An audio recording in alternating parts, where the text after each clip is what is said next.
Denis, bonjour, est-ce que tu peux te présenter? Bonjour, alors Denis Van Wenberg, skipper belge, 57 ans, deux enfants, je suis originaire de Bruxelles et maintenant j'habite un peu au sud de Bruxelles. Et puis beaucoup au Sable d'Olonne aussi, puisque avec des projets IMOCA, on est obligé d'être skipper professionnel. Et puis je suis basé au Sable d'Olonne maintenant depuis 5 ans. Raconte-nous ta découverte de la voile. Alors classique, hein, en famille, comme toujours, mais beaucoup que en croisière en fait, croisière vraiment tranquille, de bons pères de famille et encore, mais avec deux, trois surprises de temps en temps quand même, mais comme dans toutes les croisières, je pense. Donc voilà, en Méditerranée essentiellement au départ. Alors, tu as eu plusieurs vies avant d'être coureur au large. Tu as été moniteur de voile à l'UCPA, mais tu as aussi fait du volontariat pour Médecins sans frontières dans des pays étrangers. Tu as fait Sciences Po, tu as été journaliste. Raconte-nous rapidement comment la voile s'inscrit quand même comme en pointillé, en parallèle de cette vie professionnelle assez classique finalement. C'est vrai que la voile, depuis 2001, quand j'ai eu l'occasion de faire la Mini Transat, c'était la grande découverte de la course au large. J'avais jamais fait de course au large ni de course tout court en fait à la voile avant. Quand j'ai fait ma première course de qualif, c'était la première fois que je faisais une nuit en mer tout seul, donc voilà, directement. Ça a toujours été en pointillé, je dirais, depuis maintenant 24 ans. Et puis j'ai eu différents, comme tu disais, j'ai eu différents métiers.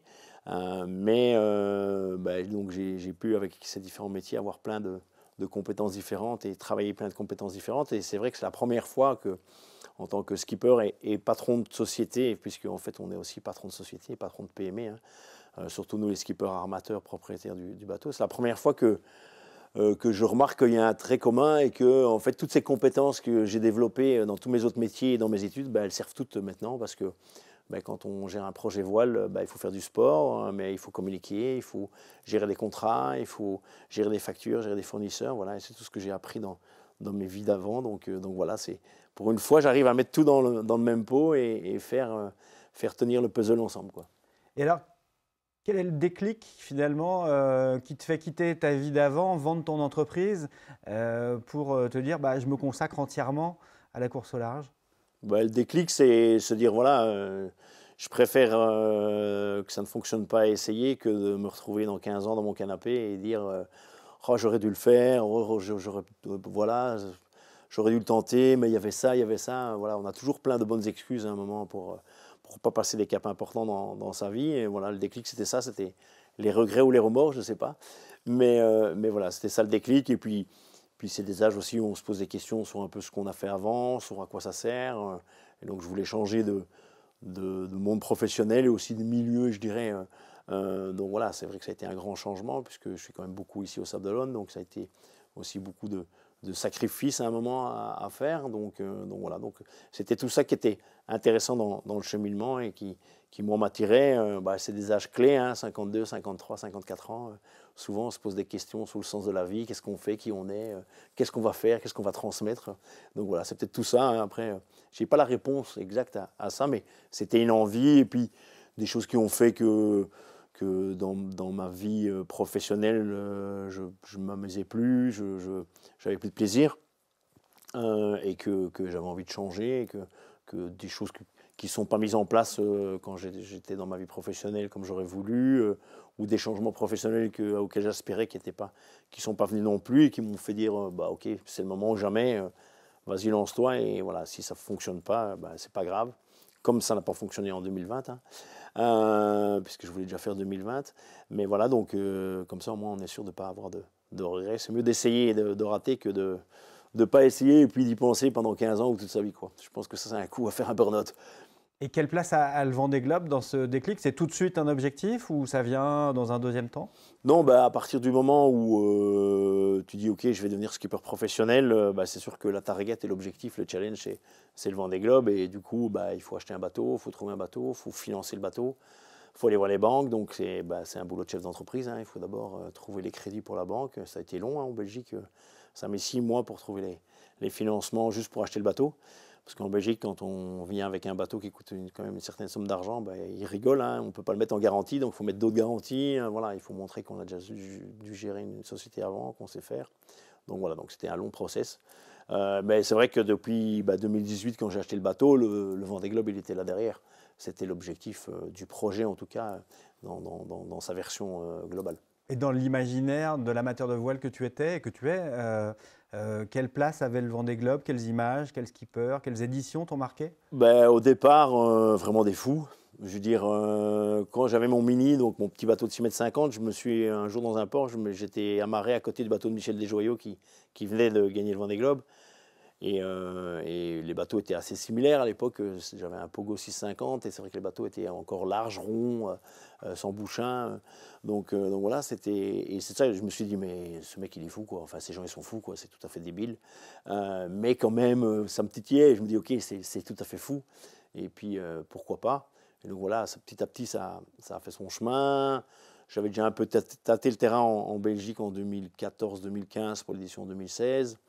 J'ai couvert aussi comme journaliste 2012, 2016 et 2020, donc sur différents médias, hein, que ce soit la radio, pour la presse écrite ou même en TV en 2020.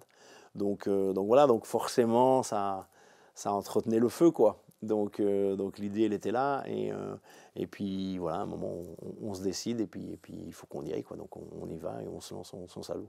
Bon, ça a été un long chemin, tu l'as dit, tu avais pour ambition de participer au Vendée Globe 2020, que finalement tu n'as pas pu, pour des raisons financières, auxquelles tu n'as pas pu prendre part.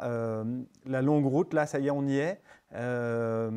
Comment tu te sens? Est-ce que tu te sens prêt en termes d'apprentissage de l'IMOCA, de marin, de préparation technique? Ça a été un long combat, même pour se qualifier d'ailleurs. Oui, bah, c'était un long combat et tant mieux, parce que je veux dire, c'est d'autant plus mérité et ce serait dommage que ça tombe du ciel, hein, finalement. C'est ça qui est intéressant aussi. Il n'y a pas que l'aboutissement, il y a le chemin aussi qui compte. Hein, donc voilà, oui, ça a été un long combat. Comme je disais, on a dû faire pas mal de sacrifices. Et puis depuis 2021, on s'est mis à 200% sur le projet. Donc voilà, donc tout ça, c'était intéressant dans le cheminement, le fait d'être là. Nous, on avait défini différentes victoires dans le projet. La première victoire, ben, pour un skipper belge, c'est oser annoncer qu'il veut faire le Vendée Globe. C'est déjà un vrai challenge en Belgique parce que tout le monde te prend pour un clown ou pour un rigolo. Tout le monde te dit c'est impossible. Et voilà, moi, ça fait 15 ans que j'entends que c'est impossible.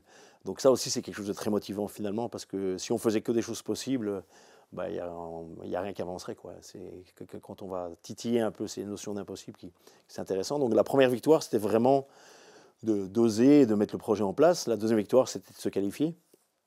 Donc ça s'est fait, et puis bah, c'est ce que j'ai expliqué à mon équipe au mois de juin. Je dis voilà, on peut savourer jusque fin juin, on savoure la victoire d'être qualifié. Maintenant, à partir de juillet, on ferme le livre des qualifications et on ouvre le nouveau bouquin. Le nouveau livre, c'est celui du Vendée Globe, quoi. Et dans celui-là, il y aura aussi plein de chapitres, et l'idée, c'est quand même de terminer le Vendée Globe. Donc voilà, celui-là, il sera clôturé que quand on passera la Nook Sud fin janvier ou début février, et qu'on aura terminé le Vendée Globe. Et ça sera évidemment la troisième victoire du projet, quoi. Évidemment, il y a la quatrième victoire, ce serait un jour de gagner le Vendée Globe, mais ceci dit, on sait bien qu'on n'a pas, nous, construit le projet pour gagner le Vendée Globe, on n'a jamais vendu ça, et on n'est pas là pour ça. Je veux dire, et depuis le début, on a construit le projet pour terminer le Vendée Globe. On a fait des choix en termes de bateaux, en termes d'équipement, depuis toujours, depuis 4 ans, 5 ans, tous les choix qu'on fait, c'est toujours pour fiabiliser et terminer le Vendée Globe, en vue de terminer le Vendée Globe. Parle-nous de ton bateau. Qu'est-ce que tu as travaillé sur ce bateau? Il y a eu pas mal de transats dans cette dernière année de préparation. Voilà, là aussi, est-ce que tu te sens prêt? Ben, écoute, c'est ça qui est intéressant justement avec ce processus de qualification qui a duré 3 ans et demi. Et heureusement que je n'ai pas fait 2020 parce que je n'aurais jamais été prêt. Alors je ne sais pas si un jour on peut se dire prêt pour aller faire le Vendée Globe. Hein. Je pense qu'on est toujours en processus d'apprentissage.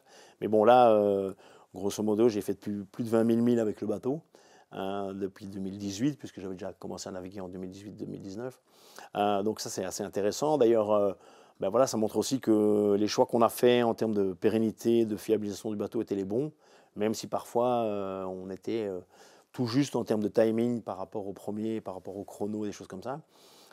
Mais c'est vrai que les choix qu'on a fait, donc d'aller faire des courses, même parfois avec des voiles un peu rapiécées, avec de l'équipement un peu obsolète, et ben, c'était important parce que ben, on a fait 20 000 milles dans le classement des qualifs. Si on tient compte que des milles, hein, je parle de ça, ben, on est quand même 9e dans ce classement-là si on tient compte que des distances parcourues. Et donc ça montre que ben, les choix qu'on a fait dès le départ, ils n'étaient pas toujours simples. Mais c'était les bons choix pour pouvoir s'entraîner, naviguer le plus possible moi, je ne me voyais pas faire un Vendée Globe juste en faisant une qualif comme c'était à l'époque où on faisait 1000 avec 20-25 nœuds de vent et puis on faisait un aller-retour où on voulait. Voilà. Je trouve que ça, c'était, en termes de préparation, pour moi, c'était pas suffisant en tout cas. Surtout que je partais en IMOCA de zéro et que j'ai jamais été skipper professionnel avant. Donc voilà, c'est tout ça aussi qui est un long apprentissage. Qu'est-ce que tu vas chercher exactement? C'est la dimension aventure qui t'intéresse? Bah alors les deux, c'est clair que c'est sans doute une des dernières grandes aventures humaines qui existent dans le globe parce que voilà, on a été partout, on a presque tout fait.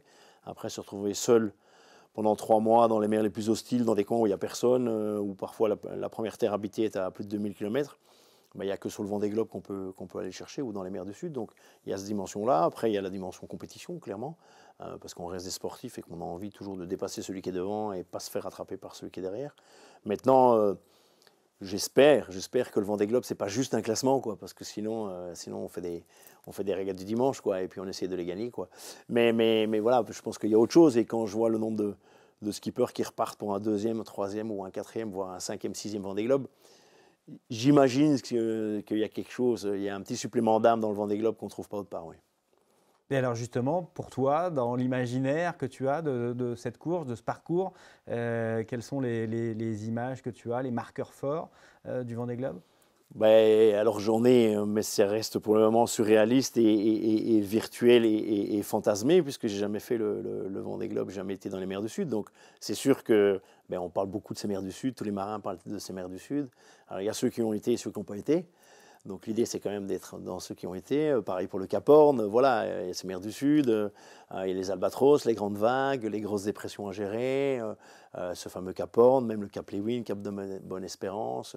Passer Sainte-Hélène, l'anticyclone de Sainte-Hélène et puis l'imagerie aussi dans le collectif Sainte-Hélène, c'est Napoléon, voilà, c'est historique, quoi. Donc voilà, c'est tout ça, c'est tout ce parcours.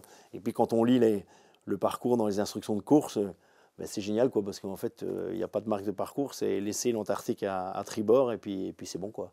Donc enfin, je résume un peu, mais et donc ça dit tout sur la force et la simplicité du parcours en même temps. Alors ce sont des mers, tu l'as dit, que tu ne connais pas forcément. Est-ce que tu as des appréhensions sur certaines portions du parcours? Des appréhensions, non, mais on sait que souvent l'océan Indien, c'est pas un océan facile, compliqué. Et puis après, il y aura forcément, peut-être psychologiquement, le passage du point Nemo, parce qu'on sait que voilà, c'est un cap à passer, hein, puisque c'est le point le plus éloigné de toutes les terres habitées. On sait que du coup, en termes de secours, voilà, donc ça doit sans doute un peu travailler, mais au niveau de la tête, mais voilà, il faut faire abstraction de ça. Et puis voilà, on a un bon bateau, on s'est bien entraîné, voilà, on a beaucoup navigué, on a une bonne équipe qui prépare bien le bateau, donc on est prêt à y aller. Et surtout, je te dis, on a un vrai bateau fait pour ce genre de conditions, c'est un 4x4, donc c'est très rassurant d'avoir ce bateau, quoi. C'est le bateau de Nandorfa et tu as pour objectif, je crois, de faire mieux que le meilleur parcours de Nandorfa qui était de 95-96 jours, je crois. 95 ou 94, 94 ou 95 pour mes copains belges qui me suivront. Donc oui, oui, parce que voilà, il faut se mettre quand même un challenge en termes de timing. Et que j'espère qu'on a amélioré le bateau, on a essayé de l'alléger, on a d'autres voiles. Nandor avait perdu une voile importante dans le sud assez vite, donc voilà, donc l'idée c'est d'essayer de faire mieux que ça.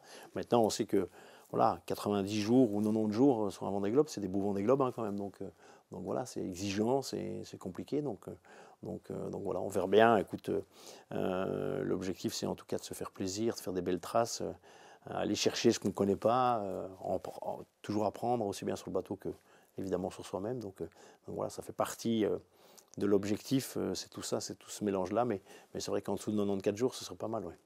94 jours, ce serait pas mal, ouais. Tu nous parlais de ton équipe. Est-ce que tu peux nous raconter cette histoire assez géniale qui a comme ça accompagné le développement de ce projet?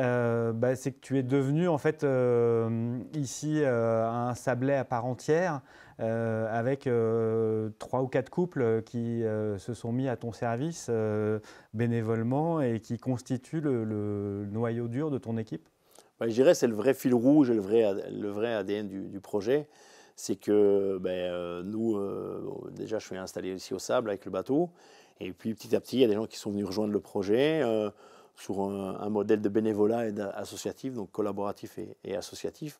Et que du coup, on a travaillé là-dessus. Et clairement, au départ, on fonctionnait comme ça parce qu'on n'avait pas de budget et qu'on n'était pas riche du tout. Et qu'après, on s'est dit, c'est une vraie histoire à raconter, c'est un vrai point fort du projet. Et c'est ce qui a d'ailleurs séduit certains partenaires et même les médias, parce que tout le monde est toujours admiratif sur le boulot que fait cette équipe. Voilà, pour eux, ils prennent congé, ils viennent bosser le midi, ils viennent bosser le week-end. Ils font parfois des horaires jusqu'à minuit ou 2 heures du mat. Ils enquillent une journée de travail le lendemain. Donc voilà, c'est vraiment voilà, une belle réussite et un beau projet derrière ça. Et pour eux, c'est un vrai investissement à 200%, parce qu'ils ont dû le faire. Pareil, on parlait de sacrifice, ils n'ont plus de vie sociale en dehors, ils parlent bateau, ils mangent bateau, dès qu'on se voit on parle bateau, dès qu'on fait une réunion d'équipe et qu'on va boire un verre après, on parle que du bateau.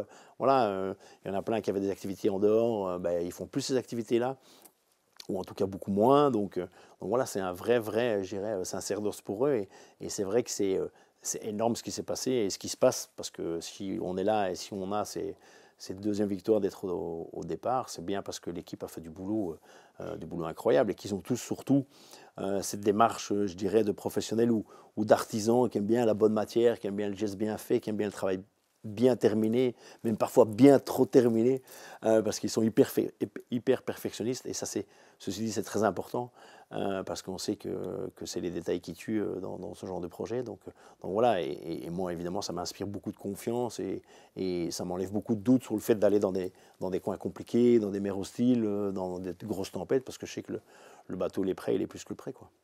Et comment tu vis ça personnellement? Ça doit pas être simple quand même d'avoir comme ça des gens qui viennent pour ton bon plaisir en fait finalement.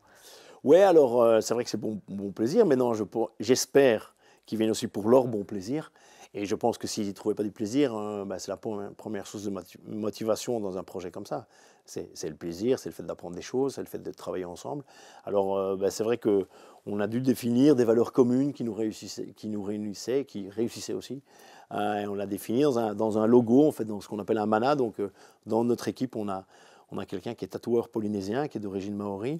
Et donc je lui ai donné des mots qui parlaient à l'équipe, et il a traduit ces mots, en une figurine symbolique, voilà, parce que les tatouages polynésiens, c'est en fait tous les petits symboles représentent une valeur, un mot, des choses comme ça. Et donc c'est ce qu'il y a sur le bateau et sur l'avant du bateau et sur certains de nos vêtements. Et donc voilà, donc c'est ce qui nous réussit. C'est le socle commun, je dirais, de l'équipe, et c'est ce qui nous réunit et qui nous permet d'avancer, de travailler ensemble. Et tu peux nous donner ces valeurs? Ouais, il y en a quelques-unes, mais voilà, il faut regarder, il faut se renseigner. Mais c'est la solidarité, la confiance, la force, l'amour, le partage, des choses qui sont importantes pour nous. Voilà, l'humilité aussi, la confiance.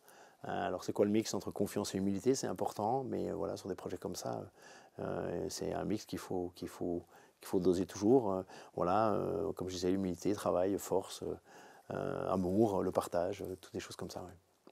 Alors cet aspect sablé de ton projet, forcément là c'est un temps fort qui arrive, ces 3 semaines de village, le départ, le chenal avec du monde cette fois, pas comme en 2020. Qu'est-ce qui vous attend là dans ces 3 semaines? Beaucoup de choses, beaucoup de rencontres, donc c'est vrai que c'est un temps fort, c'est vrai que c'est un aboutissement, mais on ne doit pas s'arrêter à ça. Maintenant, c'est un vrai bonheur d'être ici au Sable, et je ne pense pas que dans un autre endroit, j'aurais pu développer ce type de projet avec une structure comme ça, collaborative et associative. Il y a, en Vendée, voilà, et je ne le dis pas pour être démagogue ou politiquement correct, il y a un vrai sens du bénévolat. C'est montré dans certaines études, je pense qu'il y a plus de 150 000 personnes qui sont dans des associations en Vendée, voilà, c'est énorme. Et même on le voit au-delà de l'équipe, parce que moi, les gens ils bossent la journée, donc parfois j'ai besoin de coups de main pour pousser le mât, pour monter des voiles ou des choses comme ça. Je trouve toujours des gens qui viennent me donner un coup de main, une demi-heure, 1 heure. Et ça, je pense que c'est quand même typiquement vendéen et typiquement du coin. Donc voilà, donc c'est aussi grâce à cette mentalité-là et cet esprit de bénévolat que j'ai pu développer le projet, quoi. Et qu'on en est là où on est aujourd'hui, c'est-à-dire au départ du Vendée Globe.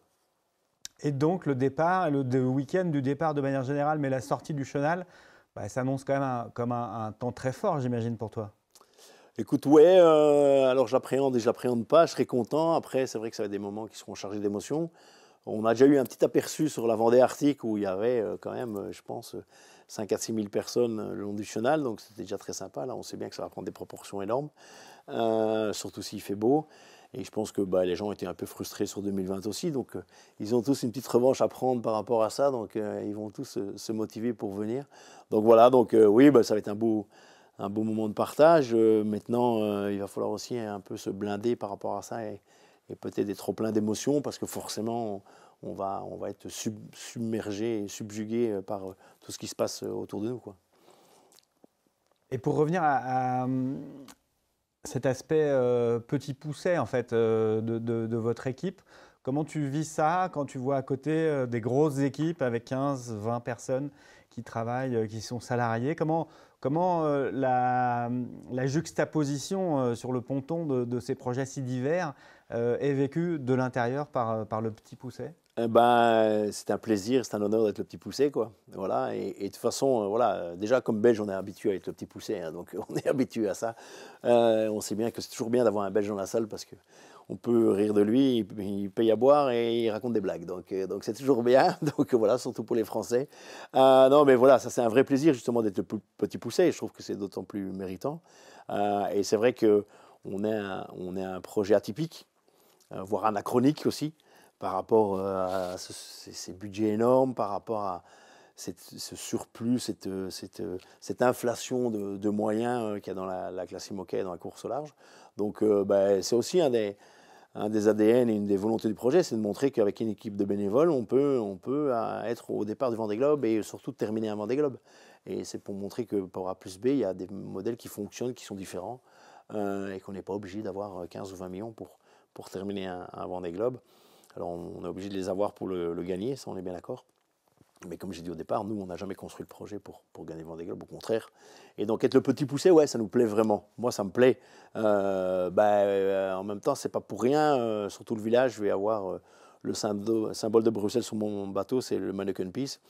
C'est un bon clin d'œil et c'est un peu d'autodérision, mais voilà, on aime bien. Et en Belgique, on aime bien cette autodérision-là, surtout quand on est là dans la cour des grands. Donc voilà, c'est comme si j'allais jouer au Barça ou jouer contre le Real. Donc on prend notre pied tous les jours. Hier, tous les bateaux étaient arrivés, il n'y avait personne sur les pontons. C'était quand même la première des belles récompenses. Et alors, que serait la belle histoire dans un scénario idéal pour toi? La belle histoire dans un scénario idéal, c'est arrivé fin janvier avec le bateau nickel, un jeudi, vers 16h-17h. Comme ça, tous mes copains de Belgique peuvent descendre et on sait que chez nous, le jeudi, c'est un jour où on fait bien la fête. Donc on l'appelle d'ailleurs le jeudi.